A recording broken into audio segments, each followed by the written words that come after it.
ಧ್ವನಿ ನ್ಯೂಸ್ಗೆ ಸ್ವಾಗತ. ಕಲಬುರಗಿ ದೂರದರ್ಶನ DD1 ಕೇಂದ್ರವು ಉಳಿಸಿಕೊಡುವಂತೆ ಸರ್ಕಾರಕ್ಕೆ ಒತ್ತಾಯ.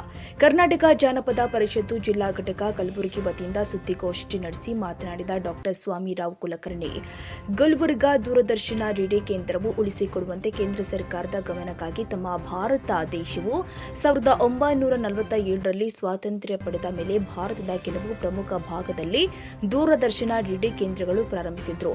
ಅದು ದೆಹಲಿಯಿಂದ ಮೊದಲುಗೊಂಡು ದಕ್ಷಿಣ ಭಾರತದ ಕರ್ನಾಟಕ ಗುಲ್ಬರ್ಗಾ ಜಿಲ್ಲೆಗೆ ಪ್ರಥಮ ಆದ್ಯತೆಯಲ್ಲಿ ಅಂದಿನ ಕೇಂದ್ರ ಸರ್ಕಾರವು ಈ ವಿಭಾಗದ ಕಲೆ, ಸಾಹಿತ್ಯ, ವಿಜ್ಞಾನ, ಕೃಷಿ ಕ್ಷೇತ್ರ, ವಚನ ಕ್ರಾಂತಿಯ ಶಿವಶರಣ, ಮಾನ್ಯ ಖೇಡದ ಬೌದ್ಧ ಧರ್ಮದ ಹಂಪಿ ಕ್ಷೇತ್ರದ ಬಹಮನಿ ಸುಲ್ತಾನರ ಇತಿಹಾಸ, ನಿಜಾಮನ ನಂತರ ಸ್ಥಳೀಯವಾಗಿ ಶ್ರೀ ಶರಣ ಬಸವೇಶ್ವರ ಹಾಗೂ ಖಾಜಾ ಬಂದೆ ನವಾಜ್ ಇತಿಹಾಸವನ್ನ ಒಳಗೊಂಡು ಈ ವಿಭಾಗದಲ್ಲಿ ಪ್ರಥಮ ಗ್ರಂಥ ಕನ್ನಡ ಸಾಹಿತ್ಯದ ನೃಪತುಂಗನ ಕಾಲದ ಕವಿರಾಜ ಮಾರ್ಗ ಎಂಬ ಕೃತಿಯು ಕನ್ನಡ ಸಾಹಿತ್ಯದ ಮೊದಲ ಕೃತಿ ಇದಾಗಿದೆ.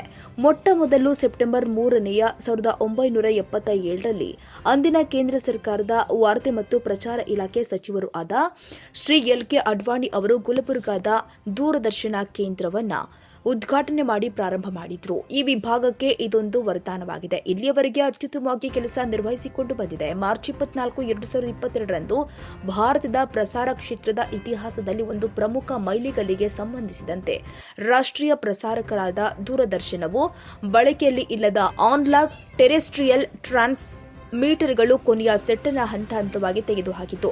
ದೇಶವು ಡಿಜಿಟಲ್ ಸುಧಾರಣೆಗಳ ಹೊಸ ಯುಗಕ್ಕೆ ನಾಂದಿ ಹಾಡಿತು. ಪ್ರಸಾರ ಭಾರತೀಯ ಸಿಇಒ ಶಶಿಶೇಖರ್ ಅವರು ಹೇಳುವಂತೆ ಹಂತವಾಗಿ ತೆಗೆದು ಹಾಕ್ತಾ ಇದ್ದಾರೆ.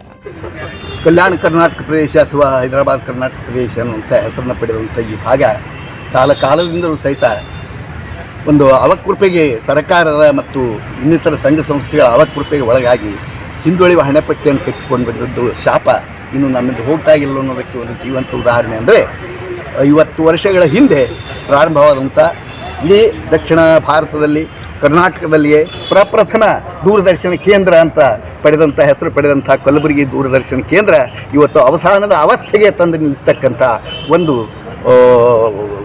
ವಿಚಾರ ಏನಿದೆಯಲ್ಲ ಅದು ತುಂಬ ನೋವಿನಂಥ ಸಂಗತಿಯಾಗಿದೆ. 1977ರಲ್ಲಿ ಇಡೀ ಕರ್ನಾಟಕದಲ್ಲೇ ಮೊಟ್ಟ ಮೊದಲ ದೂರದರ್ಶನ ಕೇಂದ್ರ ಇದು.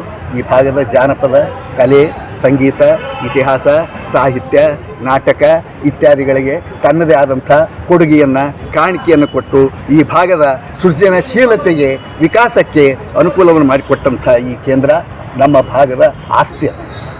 ಈ ಆಸ್ತಿ ಇವತ್ತು ದೂರದರ್ಶನವಾಗಲಿ, ಆಕಾಶವಾಣಿ ಆಗಲಿ, ಇವೆರಡರಿಂದ ಜನರ ವ್ಯಕ್ತಿತ್ವ ನಿರ್ಮಾಣವಾಗ್ತಿದೆ.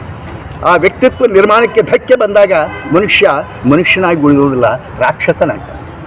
ಆ ರಾಕ್ಷಸಿ ಮನೋಭಾವದಿಂದ ಹೊರಗೆ ತರಬೇಕಾದ್ರೆ ಇಂಥ ಸೃಜನೇತರವಾದಂಥ ವಿಚಾರಗಳನ್ನು ಕೊಡೋದಕ್ಕೆ ಈ ಮಾಧ್ಯಮಗಳು, ದೂರದರ್ಶನಗಳು ತಮ್ಮದೇ ಆದಂಥ ಕೊಡುಗೆಯನ್ನು ಕೊಟ್ಟಿವೆ.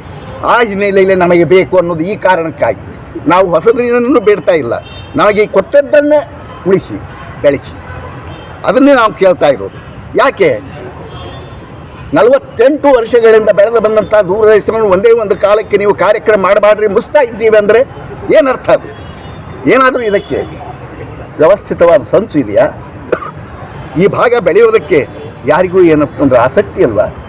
ಅದಕ್ಕಾಗಿ ನಾನು ಈ ಸಂದರ್ಭದಲ್ಲಿ ಈ ಭಾಗದ ಹೋರಾಟಗಾರರು ಮಾತ್ರವಲ್ಲ, ಯುವಕರು, ಸಾಹಿತಿಗಳು, ಸಂಗೀತಗಾರರು, ಕಲಾವಿದರು, ಮಾಧ್ಯಮದ ಮಿತ್ರರು ಎಲ್ಲರೂ ಕೂಡಿ ಇವನಾರು ಎನ್ನೋದು ಇದು ಯಾರ್ದು ಅಲ್ಲ, ಇದು ನಮ್ಮದೇ ಹೋರಾಟ.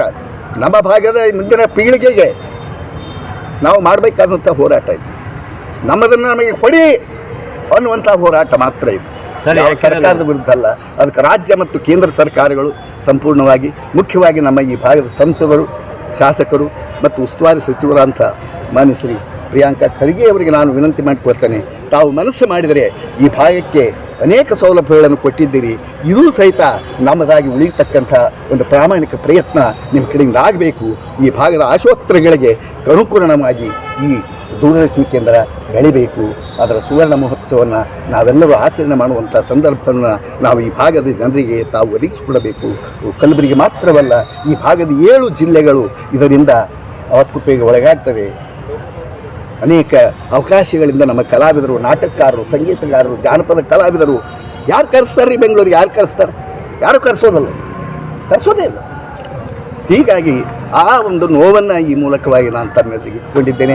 ಎಲ್ಲರೂ ಹೋರಾಟಗಾರರು, ಕನ್ನಡ ಪರ ಹೋರಾಟಗಾರರು, ನಮ್ಮ ಮಾಲಿ ಪಾಟೀಲ್ ಇದ್ದಾರೆ, ಸಿಂಗಾಪುರ ಅವರು ಇದ್ದಾರೆ, ಇನ್ನೂ ಅನೇಕ ಸಂಘಟನೆಗಳ ಹಿರಿಯರು ಇಲ್ಲಿ ಸೇರಿದ್ದಾರೆ.